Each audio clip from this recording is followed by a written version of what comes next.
The signal came in broken. Not the kind of broken where you tap the equipment and it fixes itself.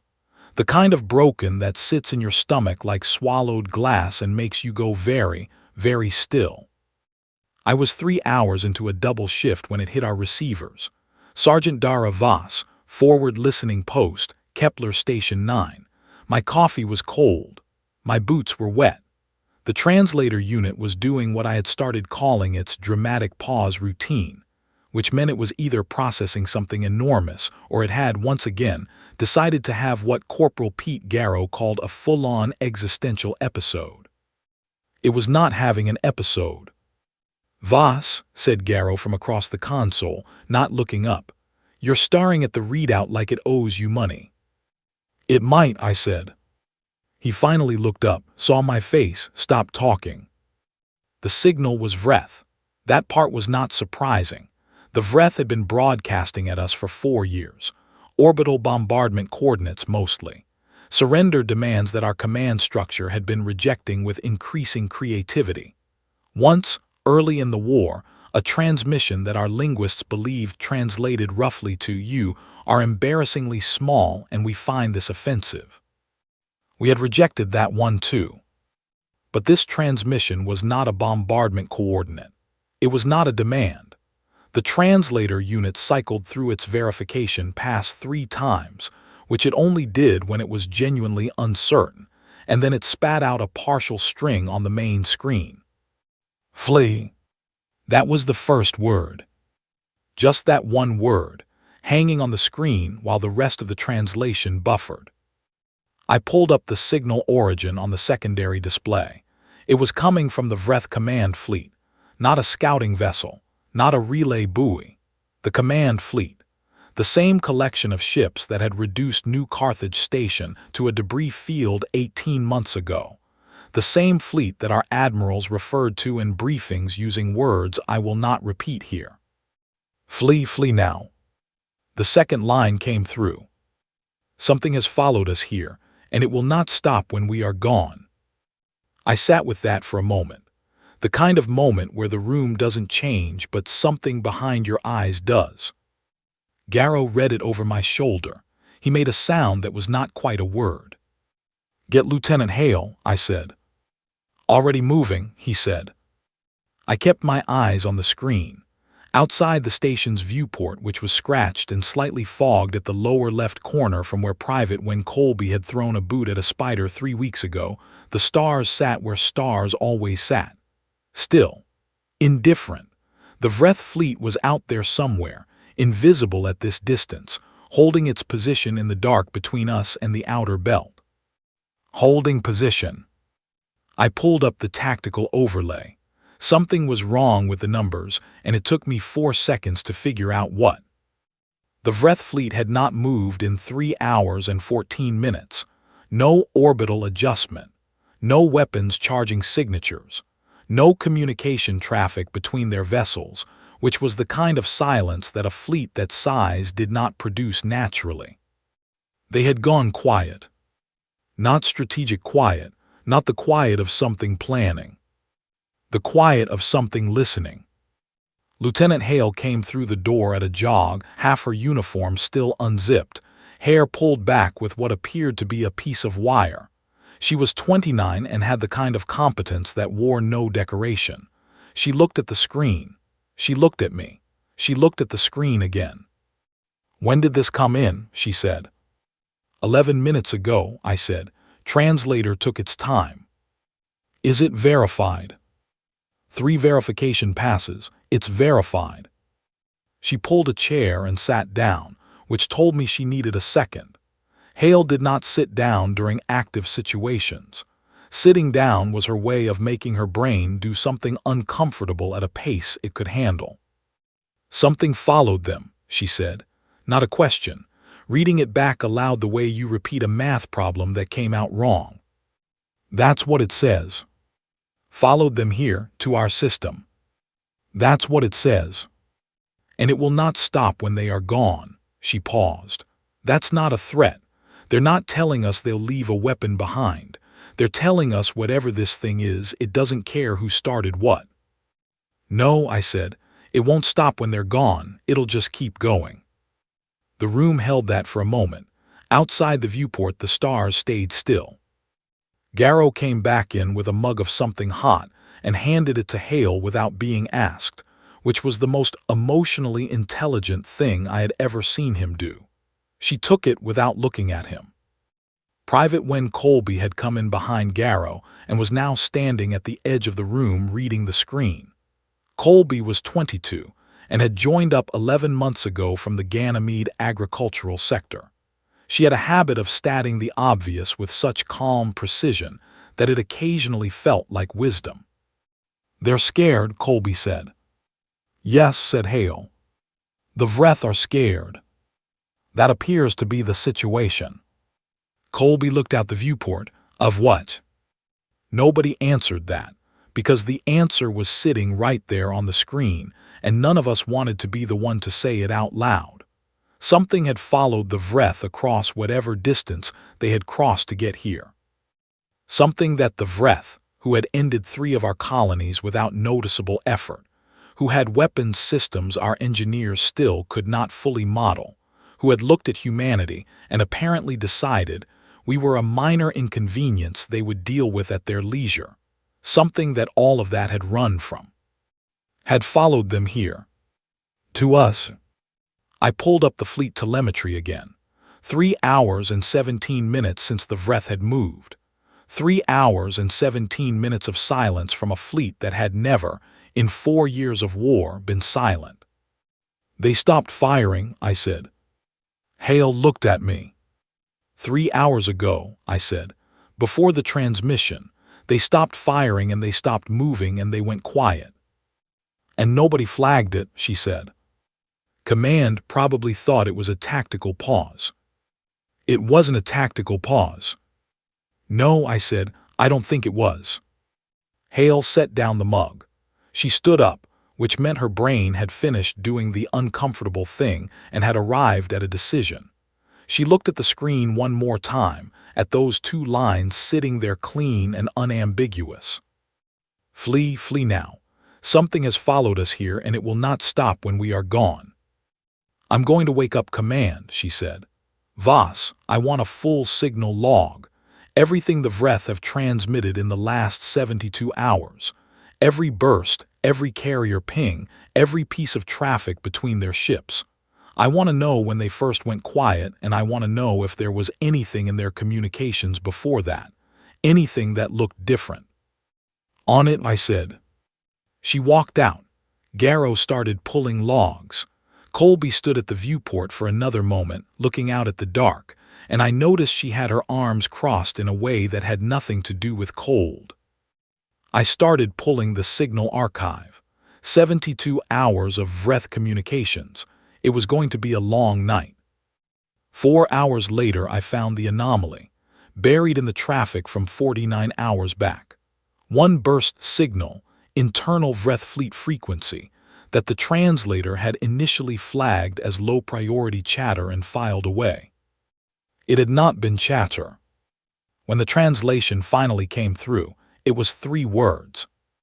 "It found us." That was it. No context. No explanation.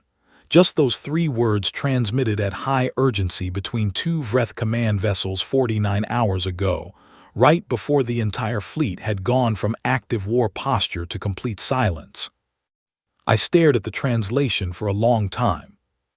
Then I forwarded it to Hale and made another cup of cold coffee and sat in the quiet of the station and thought about the fact that the Vreth had been scared for 2 full days before they bothered to warn us. And I thought about what that said about how much they valued our opinion on the matter. Well, I thought, that is a thing. 7 years of war has a sound. It is not what you expect. It is not explosions and alarms and people shouting orders into headsets. It is the sound of people who have stopped being surprised by anything. Flat voices, efficient movement, the specific silence of a species that has compressed grief into a background hum and learned to work around it. I had been listening to that sound for most of my adult life. The counteroffensive launched on a Tuesday. I know it was a Tuesday because Garrow had just lost a card game to Colby for the fourth time in a row, and was making the face he always made when he lost to Colby, which was a face that suggested the universe was fundamentally unfair. Command had embedded me with the forward coordination team on the cruiser Aldgate. The Aldgate was not glamorous. It smelled of recycled air and machine grease, and the particular staleness of a vessel that had been running continuous operations for 19 months without a proper dock rotation. I loved that ship in the way you love something that has kept you alive, without asking for gratitude. The strike package was 7 years of rage compressed into mathematics. 43 vessels, 3 carrier groups, support screen, logistics tail. The kind of force that our grandparents would have found unimaginable, and our parents had spent their lives building toward. Commander Gil Reston, who ran coordination from the Aldgate's forward bay, described it in the briefing with the careful language of someone who had learned not to be dramatic. We have numerical advantage, positional advantage, and the element of coordinated timing, Reston said. He was 51 and had the quality of a man who had been formed slowly by difficult things. We execute the strike plan. We hold formation discipline. We do not chase. The last point was repeated twice. I understood why 20 minutes into the engagement. The Vreth were not fighting back. This needs a moment to sit properly because it sounds like good news and it was not good news. When a superior force stops fighting back, there are 2 possibilities. The first is that they have given up. The second is that they have a reason. The Vreth did not look like they had given up. They looked like a species doing rapid, careful math about which direction to run. I was watching the tactical display from the coordination bay when the first Vreth vessel broke formation. Not toward us. Away. Hard burn, no weapon signature, no communication. Just a ship the size of a city deciding it needed to be somewhere else immediately.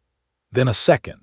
Then the entire left flank of the Vreth fleet began a movement that our tactical algorithms could not initially classify because they were built to recognize attack patterns and retreat patterns, and this was neither. This was flight. There is a difference. Retreat is organized. Retreat has a plan. Retreat preserves fighting capacity and pulls back to defensible ground. What the Vreth were doing had no plan in it. It had urgency in it. The kind of urgency that overrides everything else. "Why aren't they engaging?" said Lieutenant Commander Paul Finch from his station to my left. Finch was 36 and had spent his career studying Vreth tactical behavior. He had written 2 papers on Vreth fleet doctrine. He was looking at his display with the expression of a man whose papers had just become irrelevant. "They're not interested in us," I said. He looked at me. "They're not running from us," I said. "We just happen to be between them and where they want to be." Reston crossed the bay and stood at the main display. The Vreth fleet's movement was becoming more coherent now, which was strange.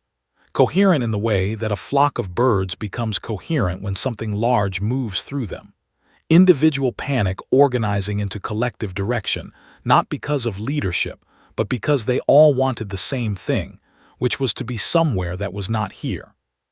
"Maintain strike pattern," Reston said, because that was his job and he was good at his job. Our ships kept firing. The Vreth kept not responding. It was, I thought, the strangest victory in human history. We were hitting them and they were absorbing it and they were not turning around. Reston's tactical team started calling out impact confirmations. Hull breaches on a Vreth destroyer. Drive damage on what appeared to be a supply vessel. Real damage. Real, confirmed damage on a fleet that had spent 4 years being mostly unreachable. And none of it mattered to them. Because they were looking at something behind them. I know that is not literally what was happening. I know they were running sensor sweeps and receiving telemetry, and doing whatever it is that Vreth command structures do when they are making decisions. But the feeling on the tactical display was of a fleet that had its attention somewhere we could not see, and we were a complication they had decided to accept in exchange for movement. Then the dreadnought moved. I need to be specific about scale here. The Vreth Command dreadnought was not a large ship. Large is what you call something that fills a hangar bay or a shipyard. The dreadnought was large in the way that geographic features are large, the way a mountain range is large. When it appeared on our sensors during the early months of the war, the first response from our analysts had been a measurement error flag, because the numbers did not fit any category they had. That ship folded its engines and ran. No weapons, no communication, no last stand.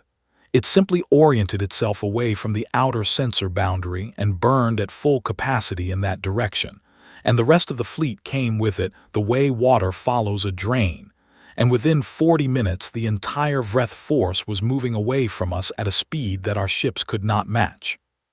Commander Reston stood at the main display and watched them go.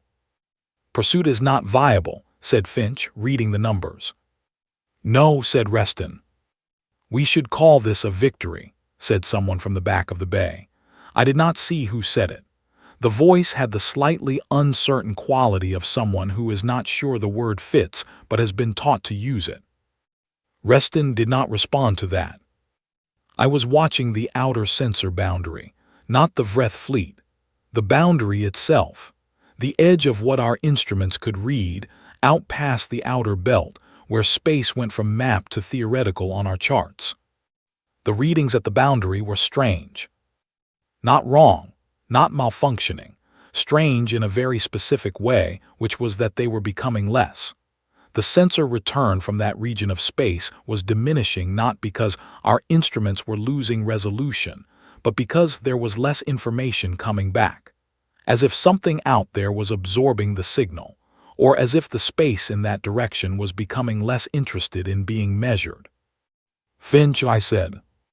He came over and looked at my display.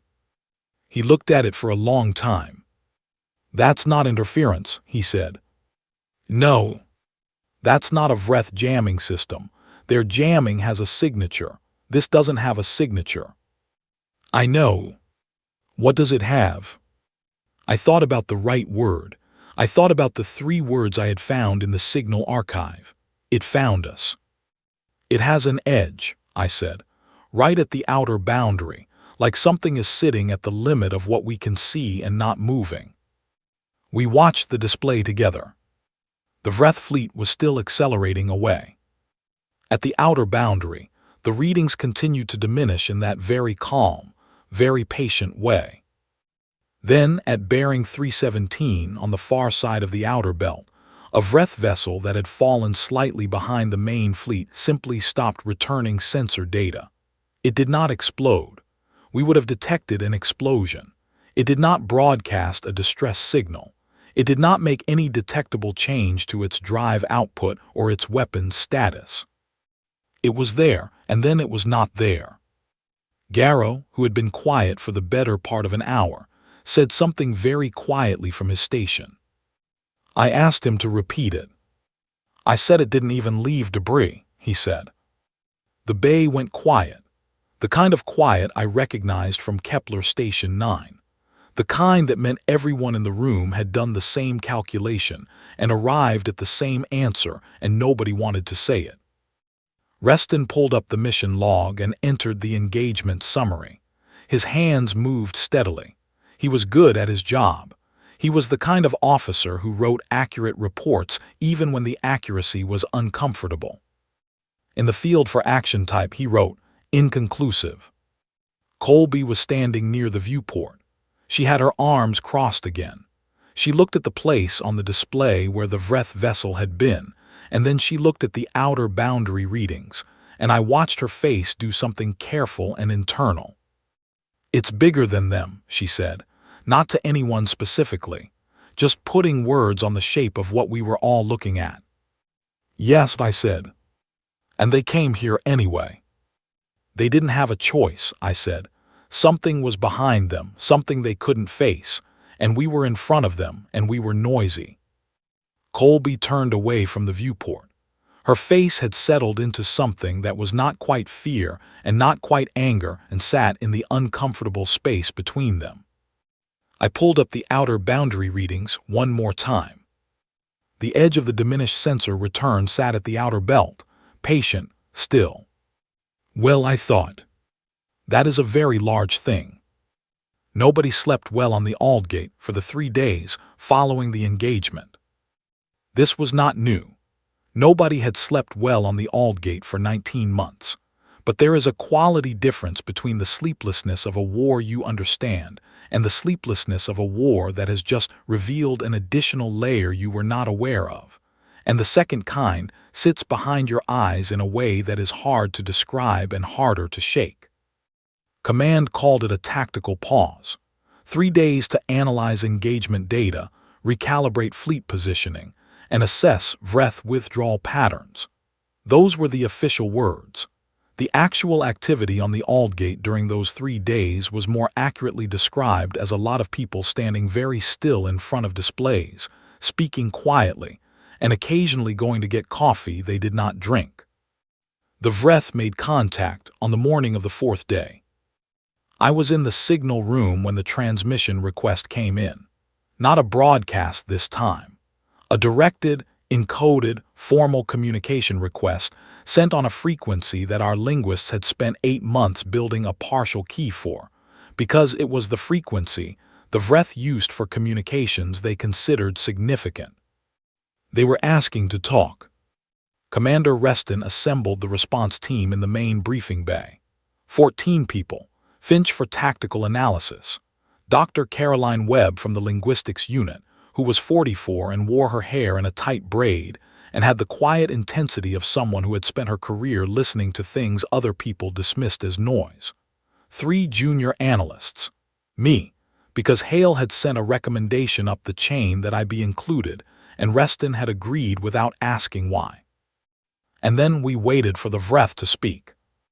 When the transmission came through and Webb's team began the real-time translation, the first thing the Vreth said was not an apology or an explanation or a request.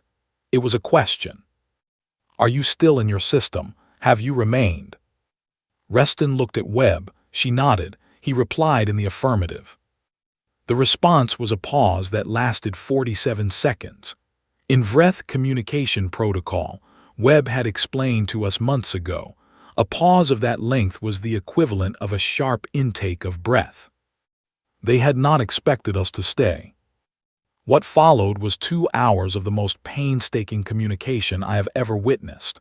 Webb and her team working through each exchange, flagging uncertainty, requesting clarification, building the translation in pieces like people restoring a damaged painting.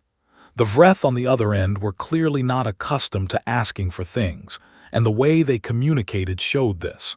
They would state facts. They would stop. They would restate the facts differently, as if expecting we had misunderstood, because surely if we had understood, we would have responded differently. The Vreth commander, whom I started calling Six Arms in my notes because the title Webb gave her was 11 syllables long, spoke with the precision of a being who had led large forces for a very long time. She did not perform emotion. She stated conditions. Here are the conditions she stated. 60 years ago, the Vreth sent a deep survey vessel into a region of space they designated in translation as the Silent Dark. This was not, Webb clarified, a poetic name. It was a descriptor. The region had no detectable stellar activity, no radiation signatures, no signal traffic of any kind. It was simply a very large area of space that was very quiet. The survey vessel sent 1 probe into the Silent Dark. 1 probe. The probe stopped transmitting after 9 minutes. 11 days later, the Vreth survey vessel detected something following it back toward Vreth space. The vessel's commander reported this, was not believed, turned around to show the following object to the instruments of a full Vreth science fleet that was sent to investigate, and was then present when the science fleet also detected the following object and became, in Webb's careful translation, extremely motivated to leave the region. Six Arms paused here, 47 seconds again. The thing, she said, did not have a configuration. It did not have a shape that their instruments could resolve. What their instruments detected was the place where space was behaving differently, where the ordinary rules that governed matter and energy and signal propagation were present on one side and not present on the other side. And this place moved. It moved at varying speeds. It moved without detectable propulsion. It moved with what she described as no interest in the Vreth, beyond the fact that they were there. It had been following the Vreth for 60 years. They had tried 4 times to confront it. Webb paused her translation here and used the word confront very carefully and said she was not certain that was the right word, but it was the closest the translation would give her. 4 times they had brought their most capable forces to bear on the region where the thing was, and 4 times those forces had experienced what Six Arms described as subtraction. Not destruction, subtraction. Things that were there and then were not there, without the intermediate steps that normally fill the space between presence and absence. After the 4th attempt, Vreth Command had made a decision. They did not fight the dark. This was the language Six Arms used, and Webb said she was confident in the translation. They did not fight the dark. They moved away from it. They survived it. This was the correct behavior for an intelligent species facing an incomprehensible threat. You did not engage. You did not stand. You moved and you outlasted, and you accepted the cost of what you lost in exchange for the continuation of what remained. They had been moving for 60 years, abandoning space, ceding territory, letting entire regions go quiet behind them as the thing followed at its own pace. And then they had come to the edge of Vreth space and found us. They had found us because we are loud. I want to be precise about what loud means in this context, because I sat with it for a long time after Webb finished translating, and I want to make sure the shape of it is clear. We have been broadcasting into space for over 100 years. Radio signals, navigation beacons, military communications, the full noise of a species that found technology and started talking and never really stopped. That noise travels. It moves outward from our system in all directions at the speed of light, getting thinner as it goes but never stopping, never silent. The Vreth, moving away from the thing in the silent dark, had picked up that noise decades ago. They had monitored it. They had assessed it and categorized it and made decisions based on it, none of which were decisions they had shared with us at any point in 4 years of war. And here is the part that sat in my stomach like swallowed glass. The thing in the silent dark had detected our noise too. The Vreth had been running toward our system, not because they were invading, not because they had chosen us as a target in any meaningful strategic sense. They had been running toward our system because it was the next habitable region in the direction they were moving, and they had been running toward our noise because loud things attract attention, and they were hoping that our noise would attract the attention of the thing following them, and that the thing would find us interesting, and that the Vreth could change direction while it did. We had been the distraction. We had been the noise they were running toward. We were not the prey, we had been the bait. The briefing bay was very quiet when Webb finished the translation. 14 people sitting with the information, each of them working through the specific geometry of it. Finch put his hands flat on the table. He had a habit of doing that when he was working through something, like he needed to feel that the surface was solid. Reston said nothing. He was looking at the point on the wall above the main display where there was nothing interesting to look at, which meant he was not looking at anything. He was thinking in the way that people who are very good at their jobs think when their jobs have just become considerably more complicated. I looked at Colby. Colby was 22 years old and had grown up in the agricultural sector on Ganymede, and had joined the military 11 months ago, and had, in that time, been present for a number of experiences that would have broken many people, and had instead given her the quality of someone who had been compressed into something harder.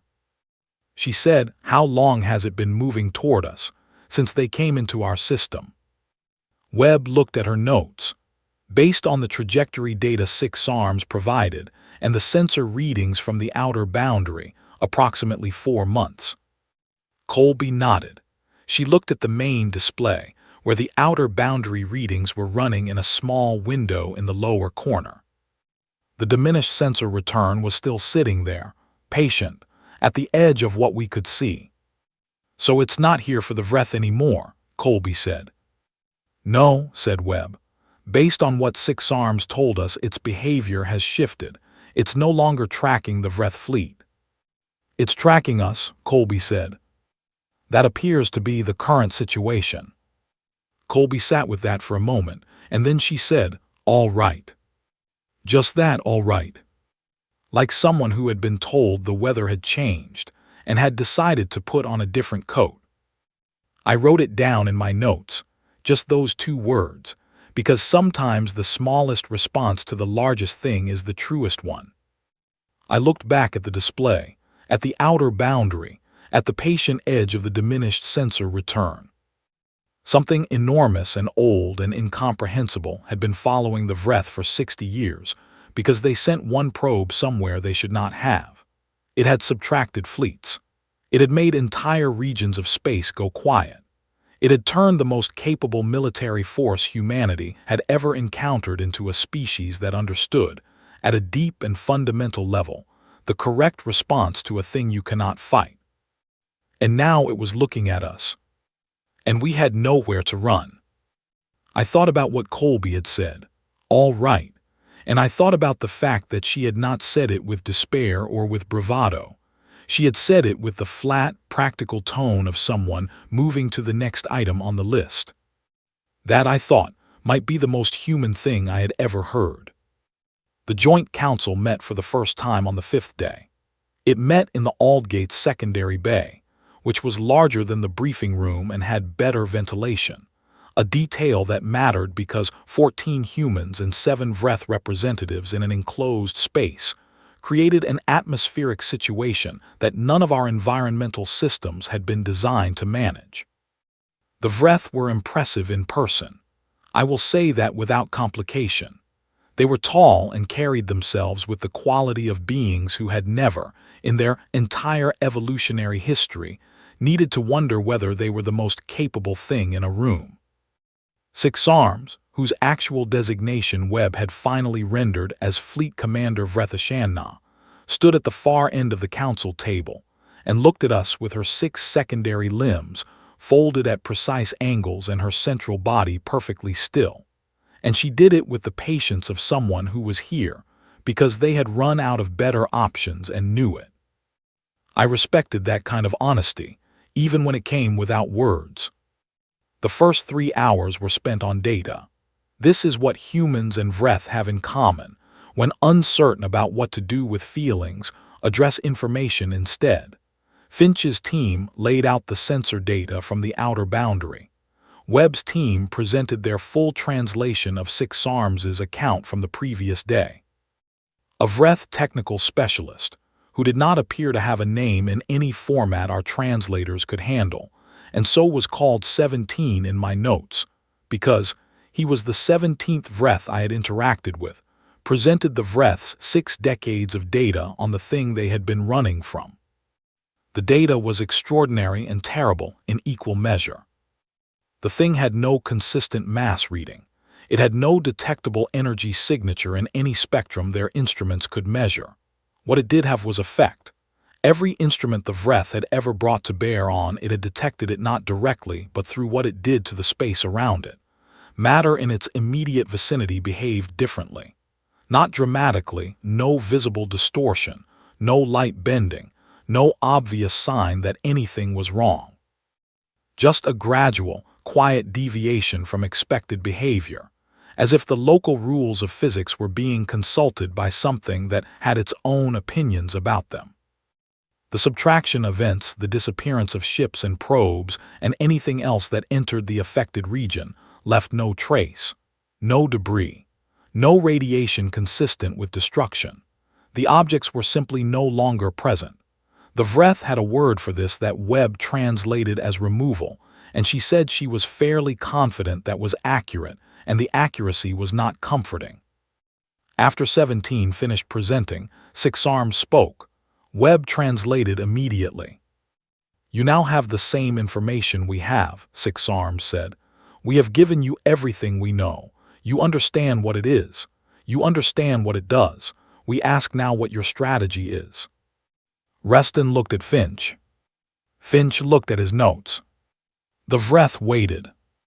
It was Commander Reston who spoke first, and he did it in the careful way of a man making sure he was saying exactly what he meant. Our strategy is not yet decided, he said. We are going to need some time. Six Arms tilted her central body in a way that Webb had taught us indicated processing. Then she said something that came through the translation as, "What is there to decide? You know what it does to things that engage with it. The decision is the direction." This was how it started, the human problem. Not the problem of the thing at the outer boundary. The problem of explaining to a species that had survived 60 years of running exactly what kind of animal they had just asked for help. Finch tried first. He pulled up our combat history, not the Vreth War specifically, the full archive. 300 years of human conflict, going back further than the space age, documented and cross-referenced. He put it on the main display and said, with the patience of a man who teaches difficult subjects, "I want to show you something." He started with the categories, things that were, at some point in human history, considered undefeatable, things that our ancestors had looked at and said, "This cannot be fought. It is too large, too fast, too well-armed, too organized, too numerous, too entrenched, too powerful." The list was long. He did not read every entry. He summarized the categories. There were the physical categories, natural forces, large predators, epidemic diseases that had swept entire populations. There were the strategic categories, military forces that had at various points appeared numerically or technologically overwhelming. There were the structural categories, systems and institutions and conditions that had seemed permanent and immovable. Then he clicked to the next screen. The list of things that were still undefeated. The screen was blank. Not because the list was empty and formatted wrong, because the list was genuinely empty. Every item from the previous list, every category of thing that humanity at some point had called invincible, had at some later point been proven otherwise. Six Arms was very still. "This is a pattern," Finch said, "not a boast. A documented behavioral pattern across 3 centuries of recorded history. We encounter a thing that cannot be beaten. We lose, sometimes significantly and over extended periods. And then we find a way to beat it, or at minimum to change the conditions enough that the original problem is no longer the same problem." Six Arms said something in Vreth. Webb translated, "You lost many of those encounters before you found your method." "Yes," said Finch. "A significant number of your people were removed, subtracted in the sense I described." "Yes." "And you continued anyway." "Yes." Another 47-second pause. "Why?" said Six Arms. Finch looked at Reston. Reston looked at me, which surprised me. I do not know why he looked at me specifically. I had not distinguished myself in any particular way in that meeting, but he looked at me, and I thought he was asking a genuine question, not asking me to perform an answer. So I thought about it honestly. "I think," I said, "because we are not very good at accepting that something is permanent." Six Arms tilted her body again. "Explain." I tried.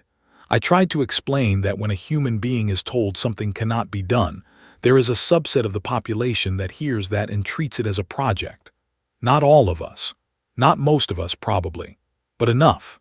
Enough that when something enormous and incomprehensible parks itself at the edge of our sensor range, and our options appear to be run or fight, enough of us are already building a list of things to try. "But you cannot hurt it," Six Arms said.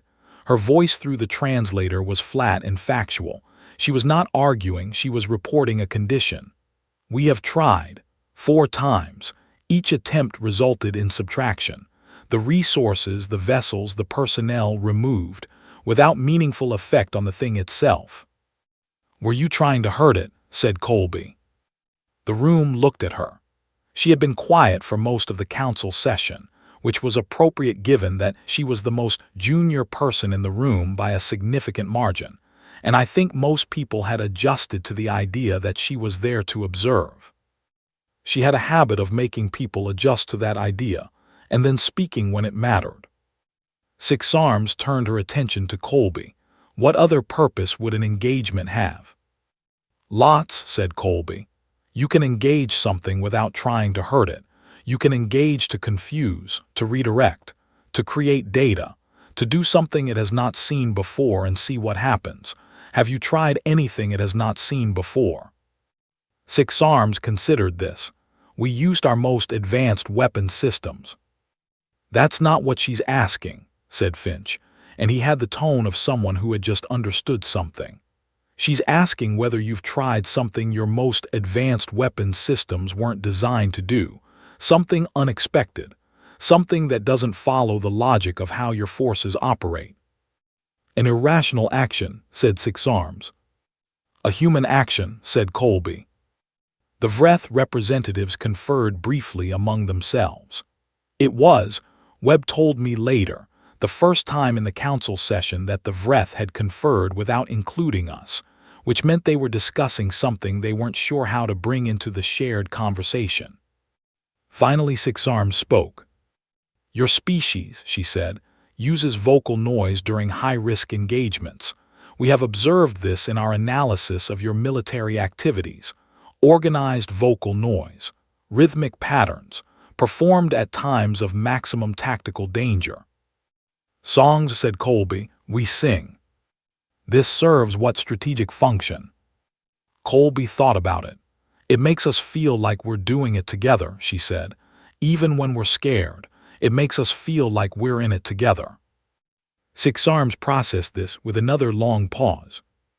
We do not have a concept equivalent to this, she said. I know, said Colby. You engage something that can remove you from existence, and you sing. Sometimes. Because of togetherness. Something like that.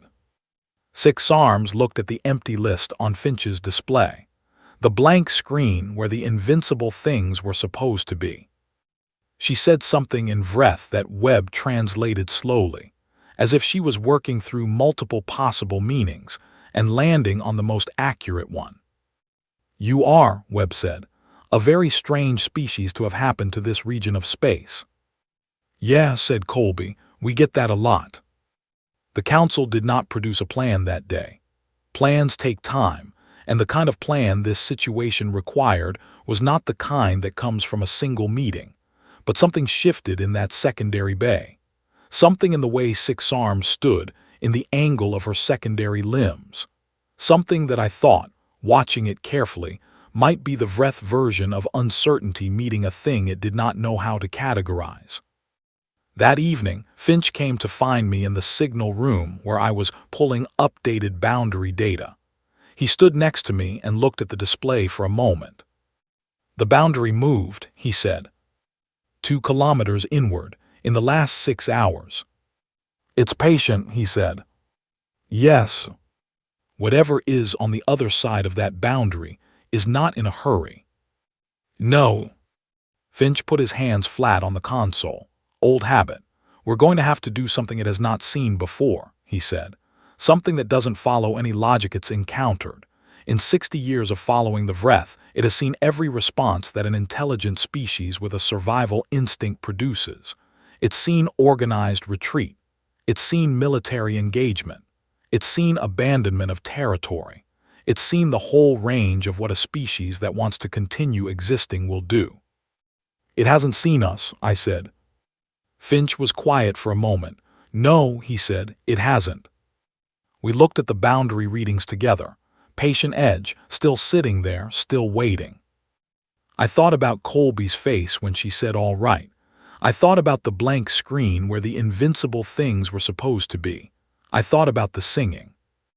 I wrote in my notes, the thing at the boundary has met every species that knows how to run. It has not met a species that is genuinely, structurally, almost pathologically bad at it.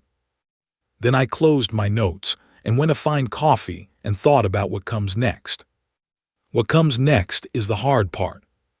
But the hard part has always been where we live. The plan took 11 days to build. Not because it was complex, though it was. Not because the resources were difficult to arrange, though they were. Because getting humans and Vreth to agree on an action plan where the action in question violated the most basic survival logic the Vreth had operated by for 60 years required a kind of patience that I was not sure we had. We had it barely. Six Arms agreed to provide 3 Vreth vessels for the operation. This was, Webb told me privately, an enormous concession. The Vreth did not commit forces to plans they did not understand, and they did not understand this plan, not at the level that mattered. They understood the mechanics. They understood the positioning and the timing and the sequence of actions. What they did not understand was why. Why do a thing that every piece of Vreth strategic logic said would result in subtraction? Six Arms asked me this directly, 2 days before the operation launched, when we were in the corridor outside the briefing room, and she was waiting for her technical team to finish a calibration check. "You do not believe this will remove you," she said. It was not a question. She was attempting to understand the logical basis for our confidence. "We don't know what it will do," I said. "Then why do it?" I thought about the honest answer. Because the alternative is to give it what it wants, which is for us to leave, and we have nowhere to go. "The Vreth have seeded many spaces," she said. "Space can be seeded. Survival continues." "For us," I said, "this space is non-negotiable." Six Arms regarded me with her central vision for a long moment. I had learned, by this point, that a long look from Six Arms meant she was doing complex processing that she was not ready to externalize. "You are attached to a location," she said finally. "We are attached to a lot of things," I said.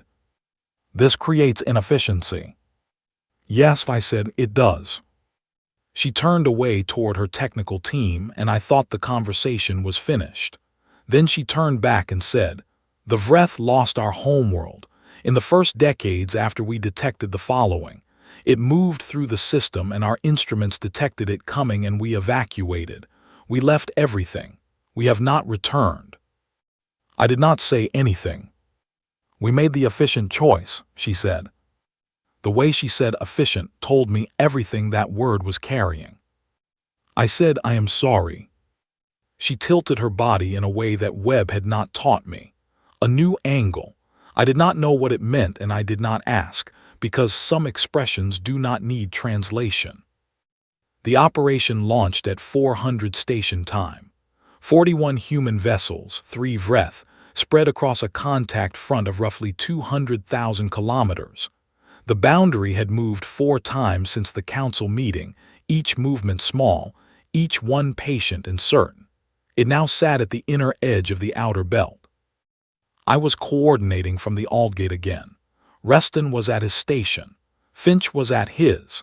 Garrow and Colby were running the signal processing.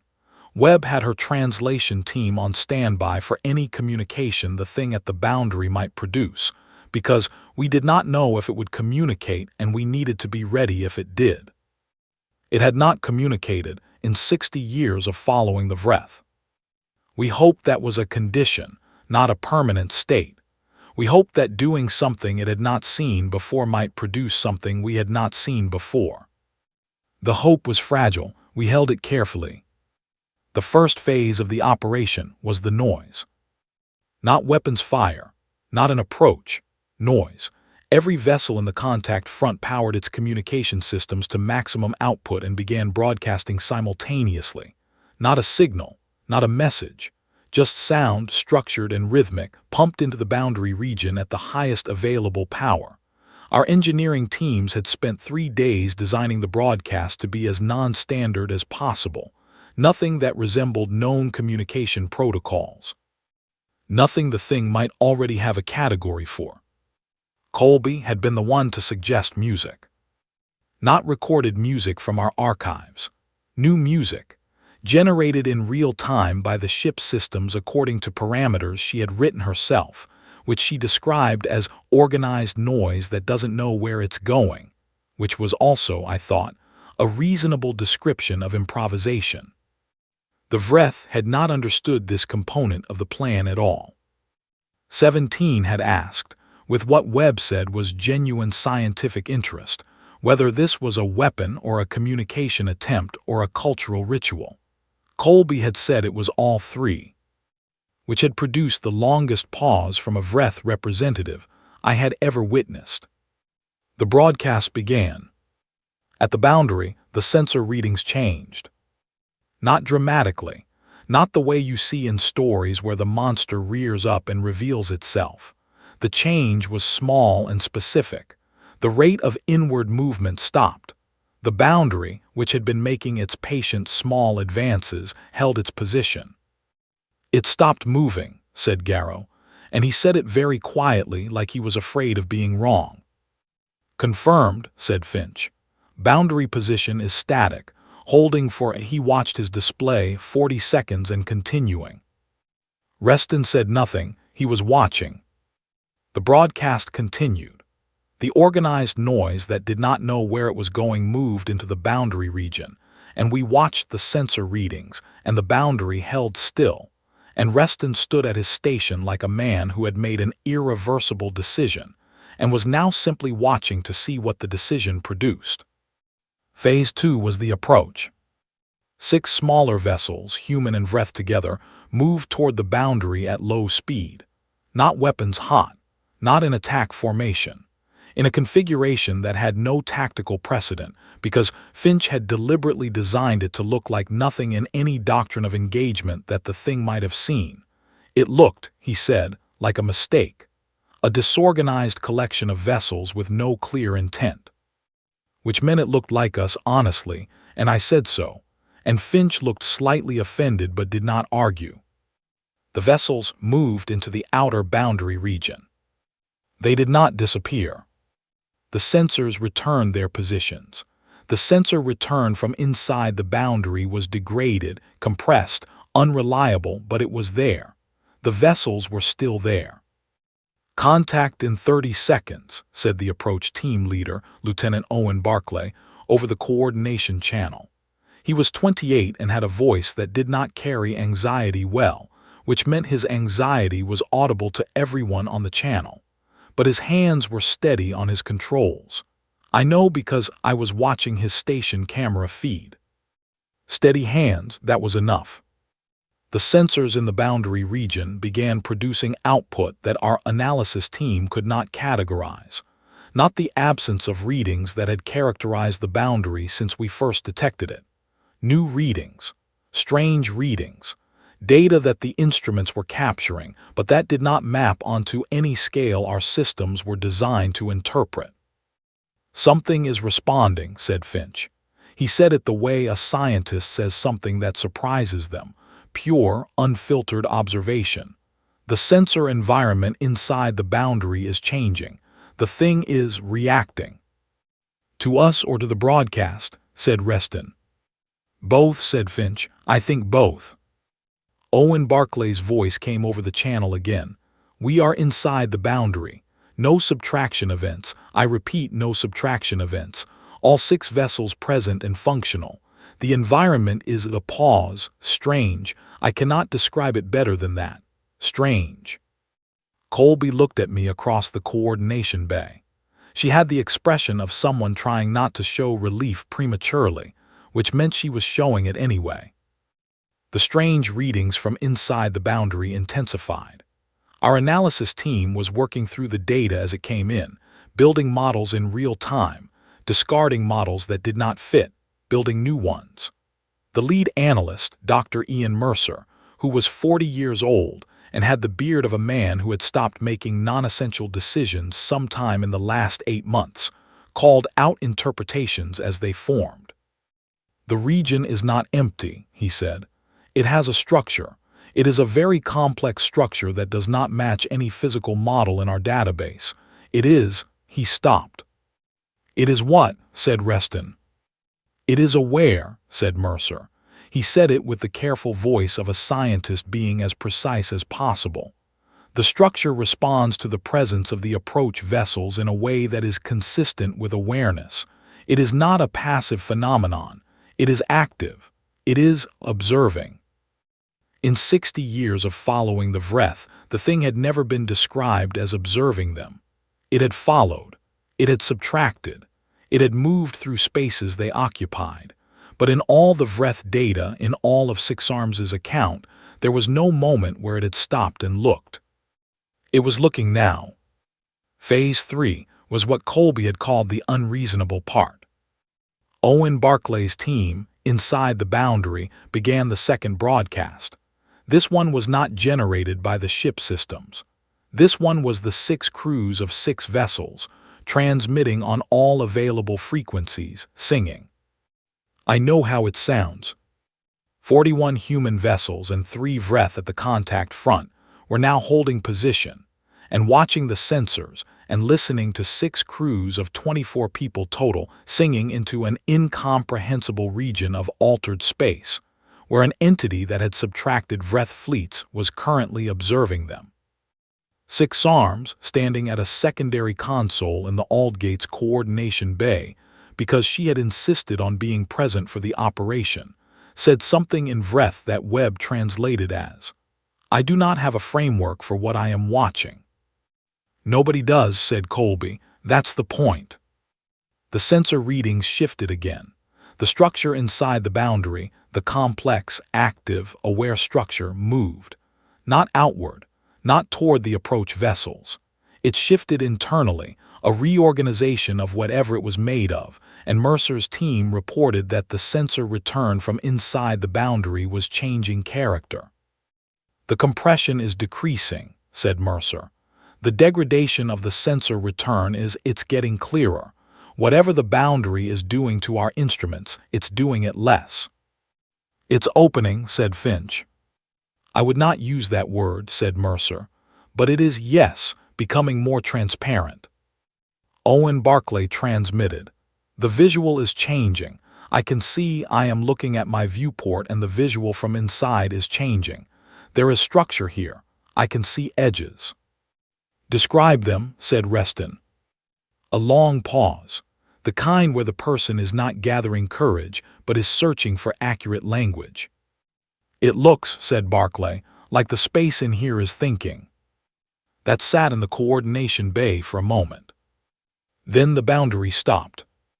Not the movement, the boundary itself, the defined edge between the altered space and normal space, the line that had been advancing for 4 months with the patience of something that had never needed to hurry. It stopped. And it held. And after 47 seconds that felt significantly longer, it began to recede. Slowly, small movement. Nothing that would register as dramatic on a broad sensor sweep. But Finch was watching the specific markers, and he reported it in real time, and his voice had a quality that I had not heard from Finch before, which was that he had no idea what word to put on what he was feeling. "It is moving back," he said. "Outer boundary is moving outward, 2 kilometers 510. "Barclay," said Reston, "status." "All vessels functional," said Barclay. "No subtraction events. The environment around us it's settling, like pressure releasing. We are going to be all right. I believe we are going to be all right." In the coordination bay, people exhaled. Not celebration, not triumph, exhalation, the sound of bodies releasing something they had been holding for 11 days. Six Arms stood very still. Her secondary limbs were in an arrangement I had not seen before. Webb touched my arm and said quietly, "Surprise, that is what that posture means. I have never actually seen a Vreth surprised before." The boundary continued to move outward. Not fast.